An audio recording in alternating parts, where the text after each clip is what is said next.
ایک اسٹڈی کے مطابق دنیا بھر میں تقریباً 50% لوگ ڈی ہائیڈریشن کا شکار رہتے ہیں، لیکن انہیں پتہ نہیں چلتا کہ وہ ڈی ہائیڈریٹڈ ہیں، یعنی وہ اندازہ ہی نہیں کر پاتے کہ ان کے جسم کے لیے جتنا پانی وہ پی رہے ہیں کافی نہیں ہے۔ اگر آپ یہ دیکھنا چاہتے ہیں کہ آپ بھی ڈی ہائیڈریشن کا شکار تو نہیں ہیں، تو اس کے لیے ایک سادہ سا صرف 5 سیکنڈ کا ٹیسٹ ہے جو ویڈیو کے آخر میں آپ لوگوں کو بتاؤں گا۔ اس سے پہلے آپ لوگوں کو میں ان 5 علامتوں کے بارے میں بتا دوں جو اگر آپ اپنی جلد پر یا جسم میں محسوس کر رہے ہیں تو یقیناً آپ کو ویڈیو چھوڑ کر ابھی اٹھ جانا چاہیے اور باقی ویڈیو ایک گلاس پانی پی کے آ کے دیکھنی چاہیے اور اپنی ڈیلی روٹین میں پانی کا استعمال زیادہ کر دینا چاہیے۔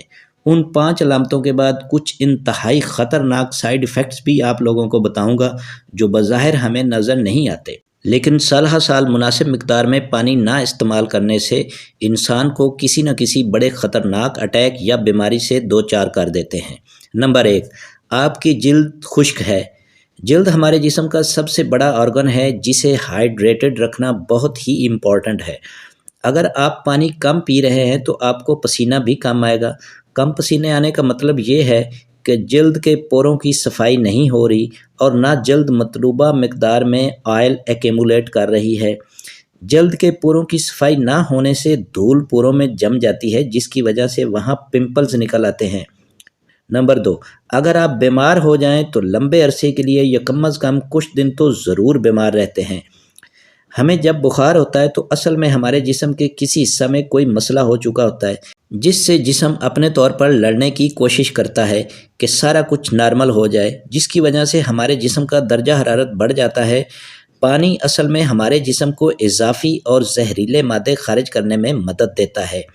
ہمارے جسم کے بہت سے آرگن مل کر ایک مشین کی طرح فالتو اور زہریلے مادے فلٹر کرتے رہتے ہیں، لیکن اگر ہم اس مشین کو ایندھن یعنی پانی ہی مہیا نہیں کرتے تو یہ مادے جسم سے خارج نہیں ہو پاتے۔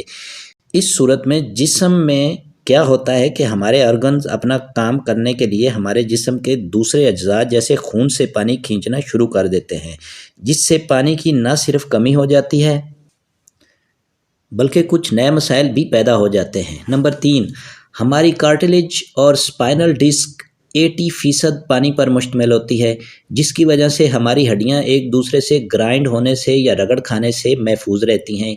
یہی وجہ ہے کہ جب ہم مناسب مقدار میں پانی پی رہے ہوتے ہیں اور ہمارا جسم صحیح طرح پر ہائیڈریٹڈ ہو تو اچانک ہونے والی حرکات سے جو جھٹکا لگتا ہے وہ برداشت کرنے میں جسم کو کوئی دقت پیش نہیں آتی، جیسے بھاگتے ہوئے یا اچانک کسی وجہ سے ایک دم تیزی سے ادھر ادھر ہٹنے سے۔ نمبر 4، ہمارے جسم میں ایک تو فیٹ ہوتا ہے جسے بیلی فیٹ کہتے ہیں، لیکن جب ہم ورزش کرتے ہیں تو کچھ فیٹ ختم ہو جاتا ہے اور کچھ مسل کی صورت اختیار کر لیتا ہے جسے ہم مسل ماس بھی کہتے ہیں، اور اس مسل ماس کا زیادہ حصہ بھی پانی پر مشتمل ہوتا ہے۔ لہٰذا جسم میں کم پانی کا مطلب یہ ہوا کہ آپ کا مسل ماس بھی کم ہوگا۔ اگر آپ جم جاتے ہیں یا گھر پر ورزش کرتے ہیں یا دوڑتے ہیں تو زیادہ پانی پینے کو یقینی بنائیے۔ اس سے ورزش یا مشقت کی وجہ سے جسم میں جو گرمی اور بے سکونی آ جاتی ہے وہ نہیں ہو پاتی۔ نمبر 5، آپ تھکاوٹ کا شکار رہتے ہیں۔ جب ہم ڈی ہائیڈریٹڈ ہوتے ہیں یعنی کم پانی پی رہے ہوتے ہیں تو ہمارے جسم کے آرگن اپنے کام پراپر طریقے سے کرنے کے لیے دوسرے اجزاء سے پانی کھینچ کر استعمال کرتے رہتے ہیں۔ جب یہ آرگن خون سے پانی کھینچتے ہیں تو خون میں آکسیجن کی کمی ہو جاتی ہے۔ جیسا کہ ہم جانتے ہیں کہ پانی 2 حصے ہائیڈروجن اور 1 حصہ آکسیجن سے مل کر بنتا ہے یعنی H2O۔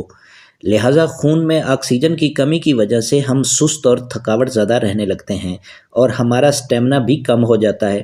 اکثر لوگ ایسی صورتحال میں چائے یا کافی کا سہارا لیتے ہیں جو ایک ڈی ہائیڈریٹڈ جسم کی مدد لمبے عرصے تک نہیں کر پاتی۔ کم پانی پیتے رہنے سے جسم میں کچھ اور تبدیلیاں بھی آتی ہیں جو اور زیادہ خطرناک ثابت ہوتی ہیں۔ ہمارا جسم 60 سے 80% پانی پر مشتمل ہوتا ہے۔ اگر ہم روز مناسب مقدار میں پانی نہ پئیں تو یہ ہمارے باقی جسم سے بھی کم ہو جاتا ہے۔ جیسے خون سے پانی 8% تک کم ہو جاتا ہے، جس کی وجہ سے خون کی نالیاں سکڑ جاتی ہیں اور خون گاڑھا ہو جاتا ہے، جس کی وجہ سے لوتھڑے بھی بن جاتے ہیں اور ہائی بلڈ پریشر کی بیماری بھی لگ جاتی ہے، اور یہ سب مل کر ہارٹ اٹیکس اور فالج کے حملے یا دوسرے کسی سٹروک کا سبب بھی بنتے ہیں۔ اسی طرح کم پانی پینے سے پانی 26% انٹر سیلولر اسکیل سے کم ہو جاتا ہے، جس کی وجہ سے جسم میں تیزابیت بڑھ جاتی ہے اور کڈنی سٹون بننا شروع ہو جاتے ہیں اور ہڈیاں بھی کمزور ہو جاتی ہیں۔ اور اسی طرح 66% تک پانی جسم کے خلیوں سے کم ہو جاتا ہے، جس کی وجہ سے کولیسٹرول لیول بھی بڑھ جاتا ہے، میٹابولزم کی صلاحیت کم ہو جاتی ہے اور انسان عمر سے پہلے ہی بوڑھا نظر آنا شروع ہو جاتا ہے۔ اگر آپ یہ چیک کرنا چاہتے ہیں کہ آپ ڈی ہائیڈریٹڈ تو نہیں ہیں، تو اس کے لیے دوستو ویڈیو کے شروع میں نے آپ کو بتایا تھا کہ میں آپ کو 5 سیکنڈ کا ایک ٹیسٹ بتاؤں گا، اور وہ ٹیسٹ یہ ہے کہ اگر آپ یہ چیک کرنا چاہتے ہیں کہ آپ ڈی ہائیڈریٹڈ تو نہیں، تو اس کے لیے ہاتھ کی سیدھی سائڈ کو اپنے انگوٹھے سے دبائیں اور پھر چھوڑ دیں۔ جہاں سے آپ دبائیں گے وہاں سے جلد ایک لمحے کے لیے سفید ہو جائے گی۔ اب آپ نے یہ دیکھنا ہے کہ سفید حصہ میں دوبارہ خون کتنی جلدی آتا ہے۔ اگر یہ سفید حصہ فوراً نارمل ہو جائے تو یہ سمجھ لیجئے کہ آپ صحیح اور پوری مقدار میں پانی پی رہے ہیں، لیکن اگر یہ سفید حصہ 3 سیکنڈ کے اندر نارمل حالت میں نہ آئے اور سفیدی مائل ہی رہے تو آپ کو زیادہ سے زیادہ پانی استعمال کرنا چاہیے، کیونکہ آپ کا جسم ڈی ہائیڈریٹڈ ہے۔ دوستو ویڈیو دیکھنے کا بہت شکریہ۔ ایسی ہی مزید ویڈیو دیکھنے کے لیے میرے چینل ملینیم نیوز کو سبسکرائب کریں، لائک کریں اور شیئر کریں۔ ملتے ہیں کسی دوسری ویڈیو میں، تب تک اپنے ہوسٹ رانا رؤف احمد خان ایڈوکیٹ کو اجازت دیجیے۔ اللہ نگہبان۔